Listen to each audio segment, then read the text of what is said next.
الحمدللہ رب العالمین والصلاة والسلام علی حبیبہ محمد وآلہ وصحبہ اجمعین اما بعد فاعوذ باللہ من الشیطان الرجیم بسم اللہ الرحمن الرحیم وقال لهم نبیہم ان اللہ قد بعث لکم طالوت ملکا اللہم سبحانک لا علم لنا الا ما علمتنا انک انت العلیم الحکیم مولایا صلی وسلم دائما ابدا اللہ حبیبک من زانت بہ البصر وعزیز سامعین کرام السلام علیکم ورحمۃ اللہ وبرکاتہ۔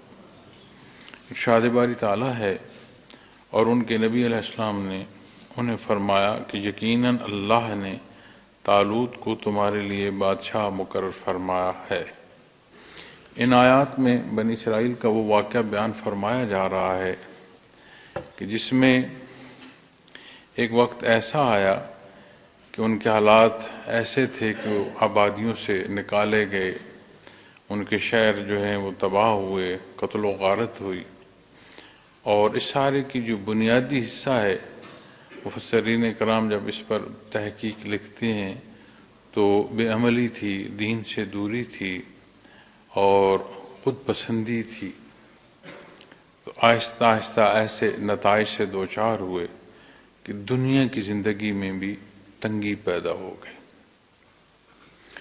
قرآن کریم میں جو بھی واقعات بیان فرمائے گئے ہیں جب آپ اس کو پڑھتے ہیں اور آپ صلی اللہ علیہ وسلم کے فرمان کے مطابق اور متعین حدود کے تحت سمجھتے ہیں تو بہت واضح بات جو سمجھ آتی ہے وہ یہ ہے کہ مقصد واقعات کا بیان فرمانا نہیں ہے، مقصد جو قرآن کریم کا راہ ہدایت دکھانا ہے، اللہ کریم کی رحمت ہے کہ اللہ کی مخلوق جس نے زندگی بسر کرنی ہے وہ اپنے سفر کا جو تعین یا منزل کا جو تعین کر رہی ہے وہ درست ہو اور زندگی کے سفر میں مقصد صاف ہو، عمل صالح ہو، وگرنہ جیسے صورت یا عمل کو اختیار کرے گا ویسے اسے نتائج ملیں گے۔ تو یہاں بھی اگر ہم اس قوم کے حوالے سے دیکھیں، میں نے پچھلے بیان میں بھی عرض کیا تھا کہ ان کے حالات مفسرین کرام جو لکھتے ہیں کہ ان کی بے عملی کے نتیجے میں کوئی قوم جو ہے وہ ان پر مسلط ہو گئی اور اس بادشاہ نے بے شمار ظلم ڈھائے۔ حضرت موسیٰ علیہ السلام کا جو سامان ان کے پاس باعث برکت محفوظ تھا اس نے ہر شے کو تباہ کرنے کی کوشش کی اور وہ صندوق اپنے ساتھ لے گئے۔ پھر جب وقت گزرا، احساس ہوا، توبہ کی توفیق نصیب ہوئی، اللہ کریم نے اپنا نبی مبعوث فرمایا، ان کی برکت، ان کی دعوت، ان کی تربیت نے اس قوم کو ہوش دلایا تو انہوں نے ان سے عرض کی کہ ہمارے اندر کوئی بادشاہ جو ہے وہ مقرر کر دیں، کوئی ایسا امیر ہو کہ جس کے تابع ہم سب ہوں۔ یہاں جہاں یہ بات سمجھ آتی ہے کہ بے عملی یا دین سے دوری جو ہے یہ دنیا کی تباہی کا بھی سبب بنتی ہے، ساتھ یہ بھی سمجھ آتی ہے کہ قومیں اگر ان کا سربراہ یا ان کے اندر نظم نہ ہو تو بکھر جاتی ہیں، قوم نہیں رہتی بلکہ ایک ہجوم کی صورت جو ہے وہ ہو جاتی ہے۔ تو جب انہیں یہ خیال آیا کہ ہم جہاں دینی پہلوؤں سے استفادہ کر رہے ہیں ہمیں واپس جہاں سے ہمارے ساتھ زیادتی ہوئی، اور اس میں انہوں نے جب اس راہ میں لڑنے کی بات کی تو اس میں فی سبیل اللہ، اللہ کی راہ کا جو جہاد ہے، نقاتل فی سبیل اللہ، کہ ہم اللہ کی راہ میں کیوں نہ لڑیں۔ دوسرے حصے میں انہوں نے اپنے جو نقصانات ہیں، اولاد، گھر بار، اس کا بھی تذکرہ کیا کہ یہ حالات ہمارے دنیا کی جو ہمیں پیش آئے تو ہم اسے کیوں نہ درست کریں۔ تو اللہ کریم کے نبی نے جب ارشاد فرمایا کہ اگر جہاد کا حکم ہوگا تو پھر ایسا نہ ہو کہ تم اس حکم سے بھاگ جاؤ۔ تو ایسا ہی ہوا کہ جب انہوں نے کہا کہ جہاد کا حکم ہو تو جہاد کا حکم ہوا، تو پھر کم لوگ ایسے تھے کہ جو قائم رہے، باقیوں نے پھر کہا کہ یہ تو بڑا مشکل کام ہے۔ تو اسی طرح جب بادشاہ کے تقرر کی بات ہے تو اس میں اللہ کے نبی نے ان میں جو حضرت طالوت علیہ السلام کو مقرر فرمایا، یہ بھی اللہ کا احسان ہے۔ مفسرین کرام جب یہاں تحقیق فرماتے ہیں تو وہ فرماتے ہیں کہ اللہ کریم نے جہاں ایک نبی مبعوث فرمایا، ان کی تربیت ہوئی، وہیں ان کی رہنمائی کے لیے بھی اللہ کریم نے ایک نبی جو ہے اسے چنا۔ اور بادشاہ جب انہیں مقرر فرمایا گیا تو جیسے جہاد کے حوالے سے پہلے معترض ہوئے، اس تقرر پر بھی انہوں نے پھر اعتراض کیا۔ تو یہاں یہ بات سمجھنے کی ضرورت ہے کہ ہم دنیا کو اور دین کو جو الگ کر دیتے ہیں معاشرے میں، یہ عمل بھی درست نہیں ہے۔ پھر جو عمل اختیار کیا جاتا ہے جہاں کیفیت یا حال پر وہ اثر انداز ہو رہا ہوتا ہے، وہیں ظاہر پر بھی اس کا اثر ہوتا ہے۔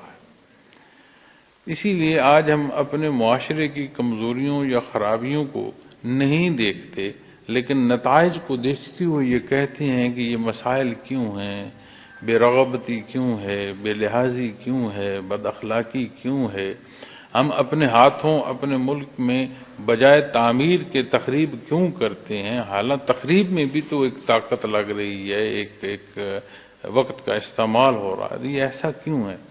لیکن دکھ یہ ہے کہ ہم یہ خیال نہیں کرتے کہ ایسی صورت اگر اقوام سابقہ نے اختیار کی تو ان کے ساتھ کیا ہوا۔ تو بعثت محمد رسول اللہ صلی اللہ علیہ وسلم اللہ کریم کا ایسا احسان ہے کہ اجتماعی عذابات اٹھا لیے گئے، وگرنہ قوموں پر کسی ایک عمل، اگر ان کے جھوٹ کی بات ہے، ان کے ناپ تول کی بات ہے، کسی ایک عمل سے انکار کی بات ہے، کسی ایک دن کے منع کرنے کی بات ہے، تو قوموں پر عذاب آئے۔ لیکن جب ہم اپنے ہاں دیکھتے ہیں اپنے کردار میں، تو جتنی اقوام عالم کا قرآن کریم نے ذکر فرمایا ہے کہ ان پر عذاب اللہ کریم نے بھیجا، ان کی جو جو خصلتیں اور عادات تھیں انہیں اگر آپ دیکھیں تو حیا آتی ہے کہ وہ عادات آج ہمیں اپنے معاشرے میں نظر آئیں۔ ان عادات کے باوجود پھر یہ دنیا سے جو سانس لے رہی ہے، مخلوق رزق کھا رہی ہے، زندگی کی فرصت پوری کر رہی ہے، تو بالکل یہ بات واضح سمجھ آتی ہے کہ یہ بعثت محمد رسول اللہ صلی اللہ علیہ وسلم پر جو اللہ کریم نے انعامات، کلی انعامات عطا فرمائے، ان میں یہ انعام بھی ہے کہ اجتماعی عذابات اٹھ گئے۔ تو جب ہم اپنے معاشرے کے علاج میں جو اس کا علاج ہے اسے نہیں دیکھیں گے تو پھر یقینی بات ہے کہ مرض بڑھے گا۔ جو مرض بڑھے گا ویسے ویسے تکلیف بھی بڑھے گی۔ تو اسی قوم کی اس موقع کے حالات کو دیکھتے ہیں کہ جب انہیں یہ احساس ہوا کہ ہمیں پلٹنا ہے، اللہ کریم نے اپنا نبی مبعوث فرمایا اور وہ اس احساس تک پہنچے۔ آج ہمارے پاس آپ صلی اللہ علیہ وسلم کا فرمان، قرآن کریم اور احادیث مبارکہ، سنت خیر الانام، ایک ایک شے محفوظ ہے اور ہم تک پہنچی ہے، اور یہ قیامت تک آنے والی مخلوق تک یہ حق پہنچے گا، اور اگر یہ حق نہ پہنچے تو پھر امتحان نہیں ہو سکتا، پھر آخرت کا سوال نہیں ہو سکتا۔ وہ غفور الرحیم ہے، ہر ایک کو فرصت بھی عطا فرماتا ہے، استعداد بھی عطا فرماتا ہے، اور اسے رہنمائی بھی عطا فرماتا ہے۔ اب پھر بندے کا فیصلہ ہوتا ہے کہ وہ کیا چاہتا ہے، کس راہ کا انتخاب کرتا ہے۔ تو اسی طرح جب ہم آج اپنے حالات کو دیکھیں یا اسی واقعے کی مزید اس گفتگو میں جائیں تو پھر تقرر بادشاہ کی جب بات آئی تو اس سے سمجھ آتی ہے کہ ایک نظم، قوم کا ایک نظم ضروری ہے قوم بننے کے لیے، اور ایک ایسا صاحب اختیار ہو کہ جہاں آ کر ساری آراء رکیں، ساری مرضیاں جو ہیں وہاں آ کر رک جائیں، اور ایک فیصلہ کرنے والا ہو۔ اب اللہ کا نبی مبعوث ہوا، جو فرما رہا ہے اور جسے حکم ہو رہا ہے اسے بھی اللہ نے اس عظمت سے نوازا ہے، تو پھر جو بنیاد ٹھہری وہ یہ ہے کہ وہ ایک جو فیصلہ کرنے والا ہے وہ فیصلہ کرے جو اللہ کا حکم ہے، اس کے تابع اور اس کے تحت اس کا فیصلہ ہو، اس سے بڑھ کر یا کمی بیشی کی کسی صورت میں نہ ہو۔ اسی طرح آج ہمارے مسائل کا حل جو ہے وہ قرآن و سنت ہے، ہم میں موجود ہے، ہم میں یہ استطاعت ہے کہ ہم سمجھ سکیں، سیکھ سکیں، آج کی زندگی کی فرصت ہے ہم اسے اختیار کر سکیں۔ یہ ہمارے اس تمام مرض کا علاج ہے۔ نہ سمجھیں، نہ اختیار کریں، مرض بڑھتا رہے گا، تکلیف بڑھتی رہے گی، اور ہم ایک دوسرے پر گلہ کرتے رہے۔ تو جب بادشاہ کے تقرر کی بات ہے کہ ایک نظم قائم ہو، تو اس پر پھر اس قوم نے اعتراض کیا۔ کیا کہتی ہے قالوا ان یکون له الملک علینا ونحن احق بالملک منه ولم یؤت ساعۃ من المال۔ کہنے لگے کہ اس کے لیے ہم پر بادشاہی کیسے ہو سکتی ہے، یعنی یہ کیسے ہم پر بادشاہ مقرر ہو سکتا ہے، کیوں بھائی مقرر نہیں ہو سکتا، کیا اعتراض کرتے ہیں؟ وہ کہتے ہیں ہم اس کی نسبت بادشاہی کے زیادہ حقدار ہیں۔ یعنی یہاں پھر اپنی سمجھ یا اپنا لالچ یا اپنی چاہت اور پسند کو مقدم رکھا کہ جی ہماری جو سمجھ اور عقل ہے اس کے مطابق یہ اس قابل نہیں ہے کہ یہ ہم پر بادشاہ مقرر ہوں، اس کی نسبت تو ہم زیادہ اہل ہیں۔ اب اہلیت کیا کہتے ہیں؟ اہلیت کہتے ہیں کہ اسے تو مال میں زیادہ کشائش نہیں دی گئی، یعنی جو اہل ہیں وہ کیا کہتے ہیں، وہ صاحب ثروت ہے، یعنی ان کے پاس مال و دولت ہے۔ اب مال و دولت ہونا رزق اللہ کریم کی تقسیم ہے، ہر شے اس کی ہے اور اس کی اپنی تقسیم ہے اور وہ بہتر جانتا ہے۔ اور قرآن کریم ہی کی آیات ہمیں یہ سبق دیتی ہیں کہ اللہ کریم فرماتے ہیں کہ اگر سارے ایک ہی جیسے ہوتے، یعنی ایک ہی حیثیت کے ہوتے، ایک ہی استطاعت کے ہوتے، تو زندگی محال ہوتی۔ یہ جو حیثیتوں کا فرق ہے یہی معاشرے کے چلنے کا سبب ہوتا ہے۔ ایک کی ضرورت دوسرے سے وابستہ ہوتی ہے، ایک کی استعداد دوسرے سے مختلف ہوتی ہے، کوئی کسی شعبے کا ماہر ہوتا ہے اور کوئی کسی شعبے کی مہارت رکھتا ہے، تو یہ جو معاشرے میں ہر ایک کا الگ کیفیت اور حال ہے، یہ معاشرے کی ضرورت ہے، اسی سے تو انسانی زندگی چلتی ہے اور ضروریات کی تکمیل ہوتی ہے۔ اور یہاں جب یہ بات اس پہلو سے دیکھ لی جائے کہ جو صاحب ثروت، صاحب حیثیت، مال و دولت جس کے پاس زائد ہے، اسی کے پاس اہلیت ہے کہ وہ قوم کی سربراہی کرے۔ اب اس نقطے کو بھی آپ دیکھ لیں، یہ تجربے میں آتا ہے کہ جو صاحب حیثیت ہے اس کے ملازم ایسے بھی ہوتے ہیں کہ جن کے مشورے سے وہ عمل کرتا ہے اور اس کی آمدنی میں اضافہ ہوتا ہے، اور جس کی عقل ہے وہ ملازم ہے اور جو استفادہ کر رہا ہے وہ مالک ہے۔ یہ ہم اپنے روزمرہ کی معاشرے میں دیکھتے ہیں۔ تو یہی تقسیم ہی اس بات پر بھی شہادت دے رہی ہے کہ یہ اللہ کریم کے دست قدرت میں ہے کہ وہ کسے کیا دیتا ہے، کسی پہلو سے بھی بات ہو، بھلے بات رزق کیا بات۔ اب جسے اس نے رزق دیا ہے اس کے پاس دولت زائد ہے، یہ ضروری نہیں ہے کہ اس کے پاس اتنا شعور بھی ہو کہ وہ پوری قوم کا سربراہ مقرر ہو سکے اور قوم کی رہنمائی کر سکے۔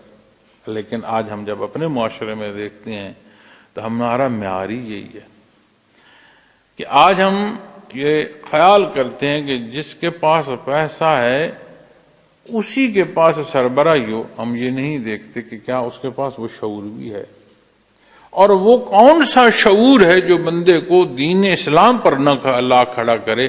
اگر بندہ بے عمل ہے اور دین سے دور ہے، دنیا جہان کی اشیاء اس کے پاس ہوں، وہ عقل مند نہیں ہے، اس کا شعور جو ہے وہ درست نہیں ہے، اسے عقل مند نہیں کہا جاتا۔ وہ کون سی عقل ہے کہ جو چند روزہ یا چند ساعتوں کی زندگی کے بدلے ہمیشہ کی زندگی جو ہے اسے آگ میں ڈال دے؟ یہ کیسا شعور ہے کہ ہر شے وہ جلا دے اور ہم کہیں نہیں بابا یہ بہت بڑا عقل مند ہے۔ تو جہاں دین سے دوری ہے وہاں اگر عقل مندی کا کوئی اظہار کر رہا ہے وہ بھی درست نہیں ہے، اور جو اسے عقل مند مان رہا ہے اس کا ماننا بھی درست نہیں۔ لیکن آج ہم دیکھتے ہیں کہ صاحب حیثیت ہونا معاشرے کی سربراہی کا سبب ہے۔ تو جب ہم نے اپنی روش ایسی بنا لی ہے تو پھر نتائج بھی میں اور آپ ہی دیکھ رہے ہیں، ہم ہی بھگت رہے ہیں۔ ایسا نہیں ہے کہ عمل ہمارا ہے اور نتیجہ کو اور دیکھے گا، ہم بھگت بھی رہے ہیں۔ تو اسی طرح وہاں اس وقت اس قوم نے جو اعتراض کیا وہ یہ کیا تھا کہ حضرت طالوت کو علیہ السلام کو جو آپ مقرر فرما رہے ہیں یہ ہم پر کیسے سربراہ ہو سکتے ہیں؟ کیوں نہیں ہو سکتے؟ اس لیے نہیں ہو سکتے کہ ہم زیادہ حقدار ہیں ان کی نسبت۔ کیوں؟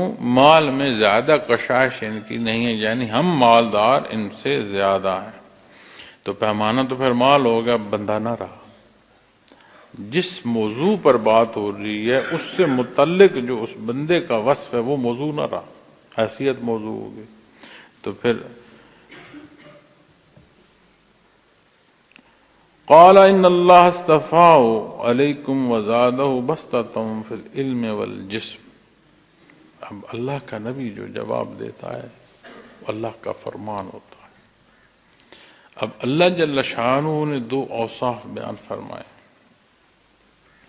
فرمایا یقیناً اللہ نے انہیں تم پر پسند فرمایا ہے اور انہیں علم میں اور جسم میں زیادہ کشادگی دی ہے۔ علمی صلاحیت اور وجودی سے طاقت اللہ نے انہیں تم سے زیادہ عطا فرمائی ہے۔ اب علمی ذہانت کا تعلق یقیناً ذہن سے ہے، فیصلوں کے لیے یقیناً سہل قلب چاہیے۔ اب اس سارے میں جو صحت انسانی ہے اس کا بہت بڑا کردار ہوتا ہے۔ ایک تو صحت کا پہلو، بات جنگ کی ہو رہی ہے، بات اپنی آبادیوں کو واپس لینے کی ہو رہی ہے، بات دشمن سے لڑائی کی ہو رہی ہے، وہاں تو ضرورت ہے، لیکن انسانی زندگی جو ہے اس میں صحت بہت بڑا بنیادی حصہ رکھتی ہے کہ آپ صحت مند ہوں گے تو وجود اس قابل ہوگا کہ اس کا ذہن بھی صحت مند ہو اور وہ سوچ سکے، ورنہ اپنی تکلیف میں پڑے ہوں گے تو عدم توجہی کا شکار رہیں گے، آپ کا معاملات اور مسائل کی طرف توجہ کم ہوگی اور آپ بیماری میں زیادہ الجھے رہیں گے۔ اب اللہ جل شانہ نے قوم نے جو بات کی کہ دولت میں جو زائد ہو اسے بادشاہی کہا، اللہ کریم نے جو وصف دو ارشاد فرمایا کہ اس کا علم۔ اب جب آپ علم پر بات کریں گے تو علم سے مراد صرف یہ نہیں ہے کہ اسے صرف دینی علم آتا، العلم جب پورے علم کی بات کریں گے تو العلم علمان دو طرح، علم الادیان و علم الابدان، فزیکل سائنسز کا علم اور نارمیٹک سائنسز کا علم۔ جب آپ نان فزیکل کی بات کریں گے تو اس میں سارے حصے دین کے آ جائیں گے، لیکن جب آپ فزیکل حصوں کی بات کریں گے تو اس میں جو دنیاوی علوم ہیں ان کا ہر پہلو داخل ہوگا۔ تو جب علم کا یہ سارا پہلو پورا ہوتا ہے تو پھر آپ صلی اللہ علیہ وسلم کا ارشاد ہے کہ العلم، علم پورا ہی تب ہوا کہ علم کے یہ دونوں جز پورے۔ اور غزوہ بدر کے بعد اہل مکہ کے جو لوگ قید ہو کر مدینہ منورہ لائے گئے تو انہیں اس قید سے رہائی کے بدلے کسی نے معاوضہ دیا، کسی نے کس شرط پر بات ہوئی۔ ایسی مثال بھی موجود ہے کہ آپ صلی اللہ علیہ وسلم نے بچوں کی ایک تعداد مقرر فرمائی کہ اتنے بچوں کو تم پڑھا دو، پڑھنا لکھنا سکھا دو تو تمہاری جو ادائیگی ہے وہ ہو جائے گی، اس پر تمہیں برات دے دی جائے گی۔ اب اہل مکہ نے مدینہ منورہ کے بچوں کو، اور وہ اہل مکہ جو مقابل ہیں بدر میں، کافر و مشرک مقابل ہیں، حق کے سامنے کھڑے ہیں اور کوشش کر رہے ہیں کہ ہم حق کو مٹائیں، انہوں نے کون سی فقہ پڑھانی تھی؟ یقینی بات ہے کہ دنیاوی علوم کی بات۔ پھر آپ صلی اللہ علیہ وسلم نے دور دراز کے سفر تک کا فرمایا علم حاصل کرو، تو دور دراز دین پڑھایا جا رہا تھا، دین تو مدینہ منورہ میں پڑھایا جا رہا تھا جہاں آپ جلوہ افروز۔ تو دین نے دنیا کو یا دنیاوی علوم کو رد کا نہیں فرمایا۔ دنیا میں رہنا اور بات ہے، دنیا کا ہو کر رہنا اور بات ہے۔ دنیاوی علوم کو اللہ کریم کے حکم کے تحت کا استعمال اور اس کی استعداد حاصل کرنا اور بات ہے، اور دنیاوی علوم کا اصول اس لیے ہو کہ مقصد ہی دنیا ہو، یہ بات اور ہو جاتی ہے۔ تو جب علم کی بات پوری دونوں حصوں سے ہوگی تو یہ جو آج ہم کہتے ہیں سارے کہ جی دینی شعبہ الگ ہے، دینی لوگ الگ ہیں، دنیا کے شعبہ الگ ہے، دنیا کے لوگ الگ ہیں، استعداد اور شعبہ جات ہونا اور بات ہے، دین اور دنیا کو الگ کہہ دینا یہ بات ہی اور ہو جاتی ہے۔ دین اسلام ایک مکمل ضابطہ حیات ہے جو زندگی کے ہر سوال کا جواب دیتا ہے، وہ پہلو ایمان سے متعلق ہو، وہ پہلو عبادات سے متعلق ہو، وہ پہلو معاملات سے متعلق ہو، وہ پہلو زندگی کے اور معاشرے کے کسی ایک حصے سے، بھلے وہ ذاتی زندگی ہو، اجتماعی زندگی ہو، کاروباری حیات ہو، کسی پہلو سے بھی ہو، اس کی رہنمائی دیتا ہے، اصول دیتا ہے۔ اور قرآن کریم جب اقوام سابقہ کے حال بیان فرماتا ہے تو اور وضاحت جو ہے وہ ہمیں عطا فرمائی جا رہی ہے کہ دیکھو اگر تم نہ مانو گے تو جنہوں نے نہیں مانا ان کے نتائج یہ ہیں، ان کے ساتھ یہ ہوا ہے تو تمہارے ساتھ بھی یہ ہوگا۔ اب جب ہم اپنا حکمران چنتے ہیں تو اس کے لیے ایسے درجے کا عالم ہونا کہ وہ ظاہر اور باطنی ہر پہلو کو سمجھ سکے، اس کا ادراک ہو، وہ صرف دینی حصوں پر اس کی دسترس نہ ہو، دنیاوی امور کو بھی جانتا ہو، اقوام عالم کے ساتھ بات چیت کا اہل ہو، جو مسائل ہیں ان کو سمجھ سکے، ان کے حل کی اہلیت رکھتا ہو، اور سب سے بڑھ کر جو ذمہ دار ہے اس کے تحت جو کچھ ہے اس کے اندر جو عمل ہے وہ اتنی گرفت میں ہو کہ جو بات طے ہے اس نظام پورے میں وہ طے شدہ بات جو ہے وہ اس پر عمل کیا جائے اور اس کے تحت کارروائی ہو۔ آج ہوتا کیا ہے کہ جی فیصلہ کچھ ہوتا ہے اور عمل جا کر کچھ ہوتا ہے، مانگا کچھ جاتا ہے، بانٹا کچھ جاتا ہے۔ جہاں جس جگہ تقرر کی جو معیار مقرر ہوتا ہے وہ کچھ اور ہوتا ہے، اور جن کا تقرر کیا جاتا ہے ان کا اس معیار سے کوئی تعلق دور دور کا واسطہ نہیں ہوتا۔ تو تعمیر کے لیے معزز سامعین کرام ایک ایک پتھر، ایک ایک اینٹ جوڑنی پڑتی ہے، اسے گارے کا سہارا دینا پڑتا ہے، اسے اس کے اوزان کو برابر رکھنا پڑتا ہے۔ یا وہ کیسی تعمیر ہے کہ کسی عمارت کو بندہ اوزار لے کر اسے چھیدنا شروع کر دے، اسے توڑنا شروع کر دے، اور ساتھ یہ بھی دعویٰ کر رہا ہو کہ ہم تعمیر کر رہے ہیں، یہ کیسی تعمیر؟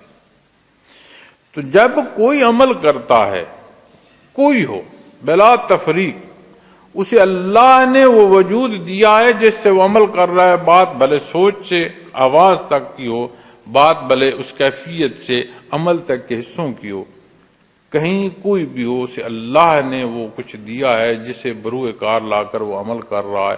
تو حق یہی ہے عمل صالح، اور عمل صالح کیا ہے؟ جو کچھ نبی کریم صلی اللہ علیہ وسلم نے فرمایا۔ آپ کے حکم کے باہر جو کچھ ہے، جتنا زائد یا کم ہے اتنا غیر صالح ہے، اور جتنی زندگی غیر صالح ہوگی اتنا تعفن پھیلے گا، تکلیف آئے گی۔ تو جب ہم ان حالات کا جائزہ لیتے ہیں تو وہ جو جاننا ہے، اس کی جو ظاہری اور باطنی استعداد ہے، اس پر دو بنیادیں اللہ کریم نے ارشاد فرمائی ہیں جو حضرت طالوت کو اللہ نے عطا فرمائی تھی، جو اس قوم پر ان کی فوقیت کا سبب تھی۔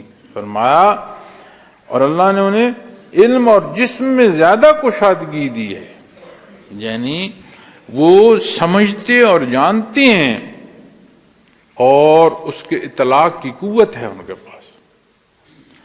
آج ہم چاہتے ہیں کہ حکمران ایسا ہو جو جانتا کچھ نہ ہو، پھر مزید برآں ہم یہ چاہتے ہیں کہ ایسا ہو کہ اس کے پاس اطلاق کی قوت بھی نہ ہو۔ کیسے مسائل حل ہوں؟ ہم نے اپنے پورے نظم کو ایسا کر دیا ہے کہ ایک سیریمونیل سا نظم ہو، کیسے چلے گا؟ دنیا میں اپنے ملک اور معاشرے میں بھی دیکھیں کہ ایک درجہ چہارم کا جو ملازم بھرتی کرنا ہو تو اس کا بھی ایک پورا کرائیٹیریا دیا جاتا ہے۔ تو جہاں سربراہ مملکت کی بات آئے وہاں ہم کوئی نظم نہیں دیکھیں گے، ہم کوئی شرائط نہیں دیکھیں گے، اس کی کوئی اہلیت نہیں دیکھیں گے۔ پھر اسی طرح تقرر میں جانے والا پسند ذاتی دیکھتا ہے، وہ یہ نہیں دیکھتا کہ اللہ نے اصول جو مقرر فرمائے کیا ہے۔ پھر جب دینی موضوع کے حوالے سے، اخلاقیات کے حوالے سے، پسند و ناپسند کے حوالے سے ہم فیصلہ صادر کرتے ہیں اور ہم کہتے ہیں کہ فلاں جگہ یہ خرابی ہے، کاش ہمیں یہ ادراک ہو کہ جس خرابی کی نشاندہی ہم دوسرے میں کر رہے ہیں اس سے متعلق جو اپنا عمل ہے وہ کیا ہے۔ سارے جہان کو ہم کہتے ہیں یہ بھی غلط کر رہا ہے، یہ بھی غلط کر رہا ہے۔ کیا میں 5 وقت کی نماز، جو وجود اس نے مجھے دیا ہے، یہ جو پیشانی میرے وجود پر بلندی اللہ نے مجھے دی ہے، میں 5 وقت اس کے حضور اس پر سجدہ ریز ہوتا ہوں کہ نہیں ہوتا؟ جو میری خوراک ہے وہ حلال ہے، یا میں بھی سود کے بحر میں ڈوب چکا ہوں، لیکن میں چاہتا ہوں کہ اخلاقیات کی اعلیٰ قدریں۔ آپ غور فرمائیں نا، یہ ہم اس سارے حال سے کیا گزر رہے ہیں یا نہیں گزر رہے؟ تو ہر جگہ یہ بحث ہوگی، یہ خرابی ہے، یہ خرابی ہے، یہ خرابی ہے۔ میاں خرابی از خود نہیں ہوئی، ہمارے اعمال، ہمارے کرتوت ہیں تو ہم خرابیوں تک پہنچے۔ تو اس کی درستگی کا کیا ذریعہ ہے؟ جب تک اللہ کریم کا حکم نہیں مانیں گے، نبی کریم صلی اللہ علیہ وسلم کے اتباع میں نہیں آئیں گے، مسائل بڑھیں۔ تو جب اپنے سربراہ کے چناؤ کی بات آتی ہے تو اس کی علمی استعداد ایسی ہو کہ وہ امور سلطنت کو جانتا ہو، دینی پہلوؤں کے ساتھ جو دنیاوی ضابطے ہیں ان سے اس کی واقفیت ہو، اس پر دسترس رکھتا ہو، اقوام عالم سے بات کر سکتا ہو۔ اور پھر بات جب جسم کی آئی تو جسم کے دونوں پہلو میں نے عرض کیے۔ وجودی قوت، کیونکہ جس جگہ جس موضوع پر بات ہو رہی ہے وہاں میدان کارزار ہے، لیکن یہی وجودی صحت جو ہے ذہن کو بھی تقویت دیتی ہے، دل کو بھی تقویت دیتی ہے، حوصلہ بڑھتا ہے۔ آپ غور کیجئے گا کہ جس معاشرے میں یا جس آبادی میں ہاتھ سے کام کرنے والے لوگ زیادہ ہوں گے، وہاں ان کی جو قوت مدافعت ہے وہ بھی زیادہ ہوگی، وہ بہت جلدی زہر نہیں کیا جا سکتا۔ اور جتنی آسائش میں انسان چلا جاتا ہے اتنا بزدل ہوتا چلا جاتا ہے، اس سے وہ آسائش پیاری ہوتی۔ اب وجود کا خیال یا وجود کے حالات اس کے مزاج پر اس طرح اثر کر رہے ہیں، اور جو ہے بیمار اس کا ذہن کتنا کام کر رہا ہوگا، اس کا دل اتنا، اس کا کتنا ساتھ دے رہا، کیونکہ ذمہ دار کے پاس صرف ذات نہیں ہے، جتنی مخلوق اس کے تحت ہے ان سب کا بھی ذمہ دار ہے۔ اور ہم حکمران مقرر کرتے ہیں، جب ان کا تقرر ہو جائے تو سب سے پہلا کام یہ ہوتا ہے کہ انہیں کہیں بیرون ملک لے جاؤ، ان کا علاج کرا لائیں۔ کمال ہو، ہمارے صحت کے محکمے درست کریں گے، جنہیں خود علاج کے لیے ہم باہر پہلے لے جائیں، وہ وہاں سے صحت مند ہو کر آئیں گے، پھر پوری قوم کی جو صحت ہے اس پر بات کریں گے اور اس کو درست نظام کو درست کریں گے۔ تو قرآن کریم زندگی کے ہر پہلو کو مخاطب فرماتا ہے، ہر سوال کا جواب دیتا ہے۔ اللہ ہمیں یہ توفیق دے کہ ہم اپنے سوالات قرآن کریم کے حضور لے آئیں۔ ہم دنیا جہان میں جاتے ہیں، سیمینار مقرر کرتے ہیں، لوگوں کو بلاتے ہیں، ہمیں مسائل کا حل بتاؤ، اور اللہ جل شانہ نے ہمیں ہر سوال کا جواب عطا فرمایا، اور صدیاں شہادت دیتی ہیں جب بھی اللہ کے حکم کے مطابق عمل کیا گیا ہے، اس امہ کو اللہ کریم نے وہ جلا بخشی ہے کہ یہ قوموں میں سربراہ قوم ہوتی گئی۔ اور جب بھی ہم اپنی ان کمزوریوں کے سبب گرے ہیں تو دیکھو بے دینی اور بے عملی کے سبب گرے۔ تو اللہ جل شانہ نے یہ 2 بنیادی وصف جو بیان فرمائے ہیں حکمران کے لیے، فرمایا اللہ کریم نے انہیں علم اور جسم میں زیادتی یعنی کشادگی دی ہے۔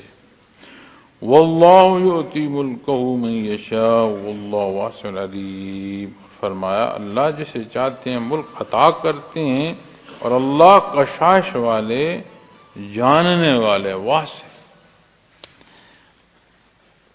اس کی شان ہے کہ وہ عطا فرما رہا ہے، اس کے خزانے بے حد و حساب ہیں،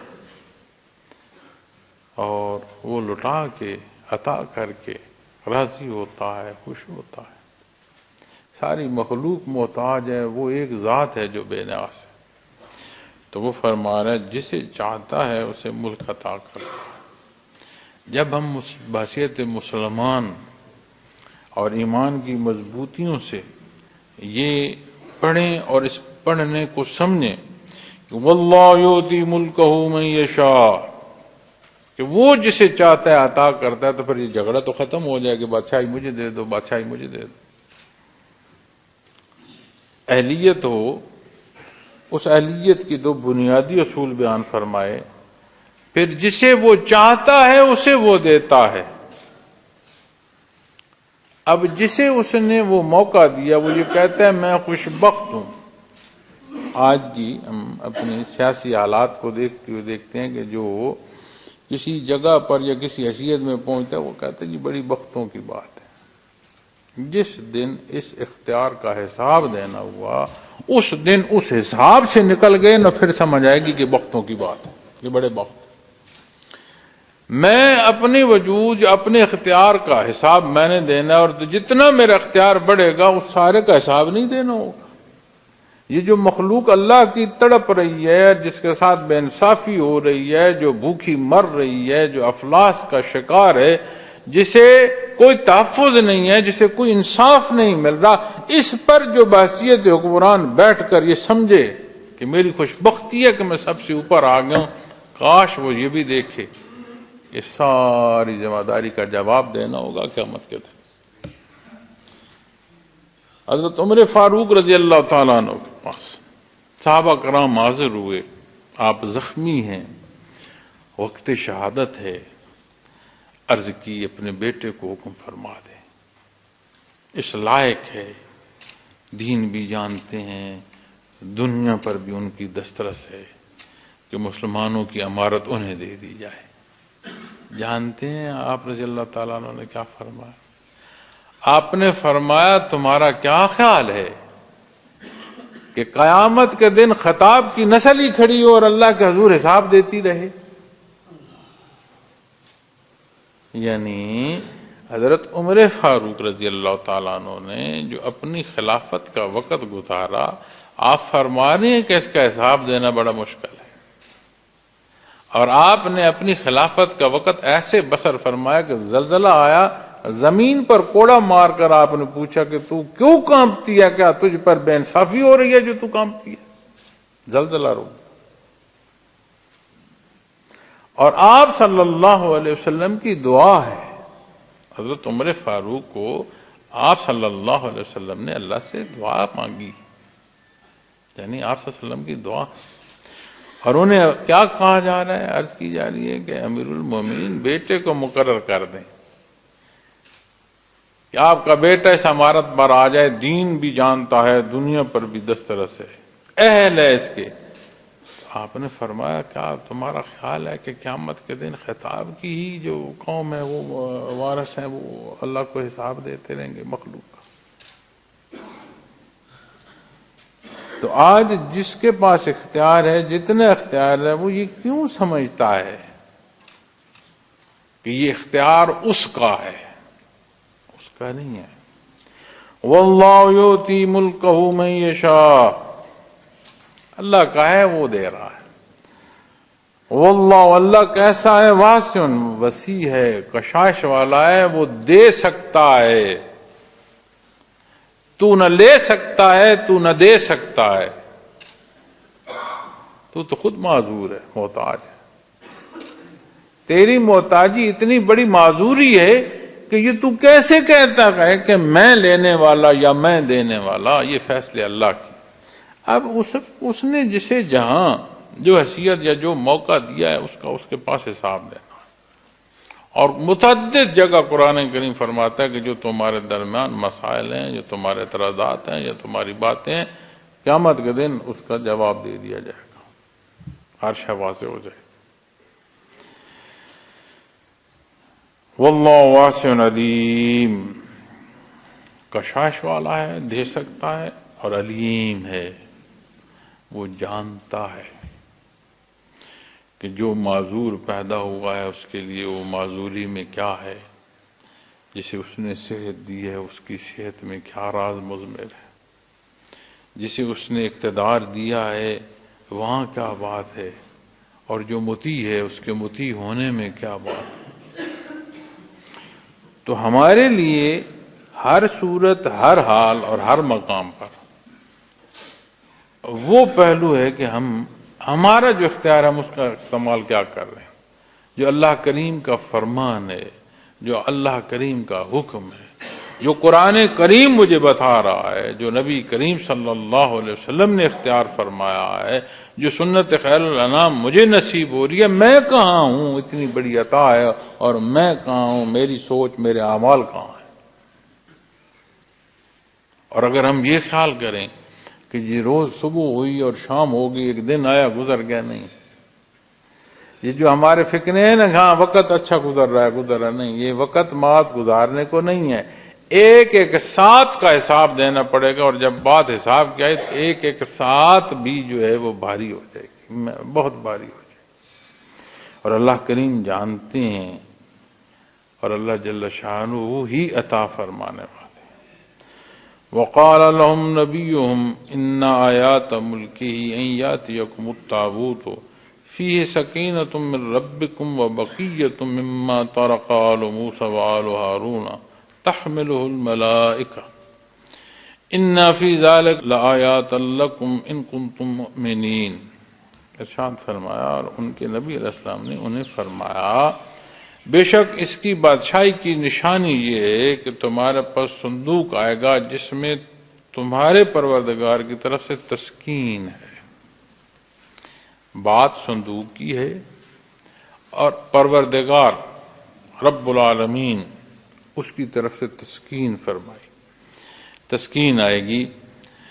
وَبَقِيَّةٌ مِّمَّا تَرَكُوا، اور اس میں وہ بقایا جو ترکہ میں جو چھوڑی گئی ہیں، آل موسیٰ و آل ہارون تحملہ الملائکہ، موسیٰ اور ہارون علیہ السلام کی قوم نے چھوڑی، اسے کون لائیں گے؟ تحملہ الملائکہ، فرشتے تمہارے پاس پہنچائیں گے، اٹھا لائیں گے.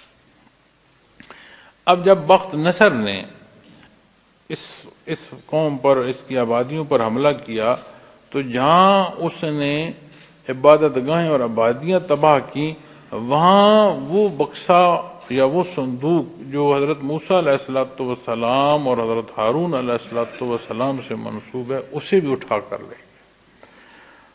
اس نے چاہا کہ یہاں کوئی شے سلامت نہ چھوڑو. اب اللہ کا نبی فرما رہا ہے کہ یہ جو فرمان ہے اللہ کا ہے، اور اس کے ساتھ تمہیں جو نشانی، یعنی تمہیں مزید تقویت محسوس ہوگی کہ یہ حکم اللہ ہی کا ہے اور تم اس پر عمل کرو. تمہیں وہ بکسا اور وہ صندوق اور وہ سامان جو حضرت موسیٰ علیہ السلام اور حضرت ہارون علیہ السلام چھوڑ گئے، اور نسلاً بعد نسل وہ محفوظ رہا، اور جسے وہ لٹیرے لوٹ کر لے گئے، وہ فرشتے تم تک لے آئیں گے. اب انہیں اس تسکین میں دونوں پہلو، ایک کہ وہ نشانی جو تمہارے اجداد کی بطور توارث آ رہی تھی، تمہیں وہ بھی لوٹائی جائے گی، اور اس نشانی کے ساتھ وہ تقویت، یہی وہی سبق ہے جو حضرت موسیٰ علیہ السلام سے ہمیں نصیب ہو رہا ہے. تمہیں یہ تقویت ملے گی. اور یہ جو فرمایا گیا ہے نا کہ تمہیں تسکین، یہ ایک کیفیت ہے کہ جو اضطراب کو ختم کر دیتی ہے. اضطراب ہوتا ہے نا، مضطرب کیفیت، تو تسکین ایسی کیفیت ہے جو اضطراب کو کم کر دیتی ہے، ختم کر دیتی ہے، جیسے جلتی پر پانی پھینکا جاتا ہے. اور وہ چیزیں جو تمہیں ملیں گی، اب اس سے متعلق جب مفسرین کرام روایات کرتے ہیں، لکھتے ہیں، روایت کرتے ہیں، تو وہ فرماتے ہیں کہ وہ بخشا تو لے گئے سامان کا، اس میں کچھ تختیاں بچی ہوئی جو ٹوٹی ہوئی تھیں حضرت موسیٰ علیہ السلام جو کوہ طور سے لائے تھے، کچھ وہ تھیں، کچھ آپ کے استعمال شدہ چیزیں تھیں، تو وہ لوٹ کر لے گئے. لیکن جہاں رکھتے تھے، جس گھر آبادی میں رکھتے، اس میں تباہی آ جاتی. جس گھر میں رکھتے ہوتا ہے نا، ہو جاتا، یہ بچ جاتی جگہ جو سامان تھا، باقی ہر چیز جو ملی میٹ ہو رہی. انہوں نے اسے مختلف جگہوں پر گھمایا، کبھی کسی آبادی میں، کبھی کسی، لیکن جہاں لے جاتے تھے تو وہاں وہ جگہیں گر جاتی تھیں. تو آخر انہوں نے تنگ آ کر دراز گوش پر اسے لادا اور جنگل کو ہانک دیا، اور اس گدھے کو فرشتے ہانکتے ہوئے اس آبادی میں لے آئے. جو اللہ کے نبی کا فرمان ہے، اس کی تکمیل ہو رہی ہے کہ تم تک وہ سامان جو حضرت موسیٰ علیہ السلام کے ترکے میں رہا ہے وہ تم تک پہنچے گا. اور وہ نشانی ہوگی کہ کہ یہ جو تمہارا بادشاہ ہے جسے اللہ نے مقرر فرمایا یہ عین درست فیصلہ ہے کہ جس پر تم عمل کرو، جو عمل کرو گے اس کا استفادہ پھر تمہیں کو نصیب ہونا ہے۔ اِنَّ فِي ذَلِكَ لَآيَاتٍ لَكُمْ إِن كُنتُم مُؤْمِنِينَ، یقیناً اس میں تمہارے لیے دلیل ہے اگر تم ایمان والے ہو۔ اب مجھے بتاؤ قرآن کریم نے جہاں جو فرمایا ہے اس فرمان کی دلیل کو عملی زندگی تک لے آؤ، لاجواب ہو جاؤ گے۔ لیکن سمجھنے کو کیا چاہیے؟ ایمان چاہیے، انابت چاہیے۔ اسی لیے قرآن کریم فرماتا ہے نا کہ ہدایت اسے نصیب ہوتی ہے جو انابت چاہے، جو چاہے تو صحیح اپنے اللہ کی طرف، اس کا رخ تو اپنے اللہ کی طرف۔ ہم مقابل کھڑے ہوتے ہیں، میں نہیں مانتا، بھائی تو نہ مان، تو نہ تھا تو یہ جہان تھا، تو نہیں ہوگا تو یہ جہان ہوگا، تیرے نہ ماننے سے کیا ہو۔ تو جب بات انابت کی آتی ہے اور درست رخ کی آتی ہے تو پھر بات سمجھ بھی آتی ہے۔ اسی لیے فرمایا گیا ہے نا ان یقیناً فی ذلک لآیات لکم، اس میں نشانی ہے۔ اب یہ نشانی صرف انہی کے لیے نہیں ہے۔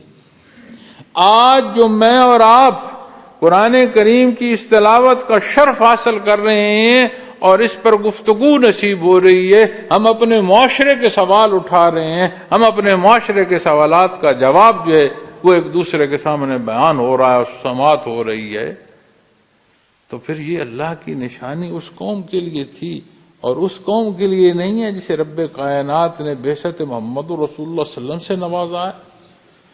تو امت محمد رسول اللہ صلی اللہ علیہ وسلم اپنے مسائل کے لیے آپ کے در کی طرف، در اقدس کی طرف رجوع نہیں کرے گی تو پھر نصیب میں دھکے ہی ہیں، پھر اس نصیب کو لے کر کہاں جاؤ، دھکے ہوں۔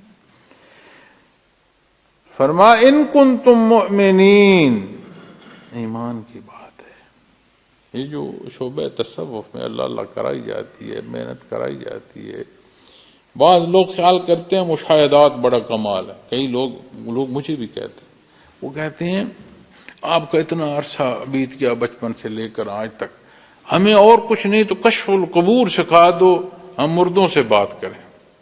دین زندوں کو مخاطب کر رہا ہے کہ اس موقع تک اور مقام تک پہنچنے تک ایمان ساتھ لے جاؤ۔ ہم جہاں امتحان ہے وہاں ہم کہتے ہیں کہ جو قبر میں پڑے اس سے ہم استفادہ کریں گے، استفادہ اللہ کے کلام سے کرو۔ کیا کہتے ہیں، کیا اسے سمجھتے ہیں کمال تصوف کہ جی میں نے صاحب قبر سے کلام کر لیا، یہ میرا کمال تصوف۔ اتباع محمد رسول اللہ صلی اللہ علیہ وسلم صدق کے دل سے یہ کمال تصوف ہے۔ اللہ کریم کے حضور پیش ہونا ہے، یقیناً ہونا ہے، اس کا احساس آج نصیب ہو، یہ کمال تصوف ہے۔ تو یہ اللہ اللہ جو کرائی جاتی ہے، کیوں کرائی جاتی ہے؟ اس لیے کرائی جاتی ہے کہ جو مانا ہے اس پر یقین محکم نصیب ہو۔ ہماری بے یقینی کی کیفیت ہے جو ہماری زندگی میں بے عملی ہے، ہمارا یقین ہمیں عمل پر لا کھڑا کرے گا۔ ان کنتم مؤمنین، ایمان مضبوط ہوگا، اعمال متزلزل نہیں ہوں گے۔ اللہ کریم ہمیں مضبوط ایمان عطا فرمائے، کمی بیشیاں معاف فرمائے، نور ایمان سے ہمارے سینے مزین ہو، ہمارے اعمال اللہ ہمیں صالح اعمال کی توفیق عطا فرمائے، زندگی ایمان کی دے اور دنیا سے جانا ایمان کا عطا فرمائے۔ وآخر دعوانا الحمدللہ رب العالمین۔